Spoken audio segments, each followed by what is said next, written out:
If you're in the process of working to recover from porn or sex addiction, here's one thing I wish somebody would have told me in my recovery. So my name is David. Anyone can book a call with me. I'm approaching 4 years of sobriety. Now I help men get to a recovery point from a place of crisis.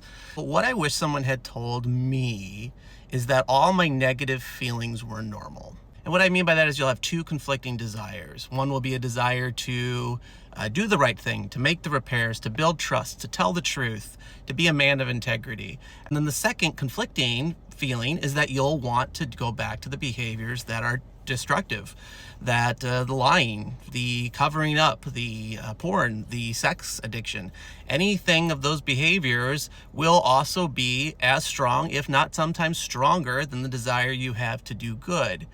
And that's normal. What a lot of men who struggle with shame deal with is the fact that they will think, well, I'm not a good person because my entire desire is not this one thing. And it wasn't until about a year later or so that someone did tell me that it's about choice.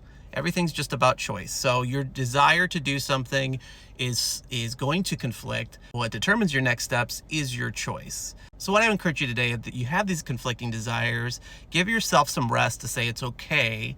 I don't have to get it always right, but I can make the next right choice. And that choice may be to get into a program. That choice may be to find a group of guys that will support you. Up until year 2, going into year 3, I relied a lot on support groups. I got into it with some guys and just said, hey, I don't think I'm doing this right, or I think I need to make an adjustment here. And there were guys who were a little further or at the same level of journey that I was at that were like, well, here's what's worked for me. And then, of course, sharing in groups was monumental for me as well. And for me, that was a huge thing. With guys that I try to help, I let them know that this is a very normal feeling, the feeling of hopelessness, that you're not going to get it right, that you're consumed by these conflicting desires.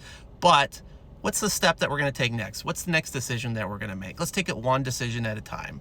Because when you start to do that, you start to build momentum in the direction that you really want to go, simply by choice. So I hope that helps and brings some encouragement to take a little bit of time to slow down and just accept that some of these negative feelings are normal.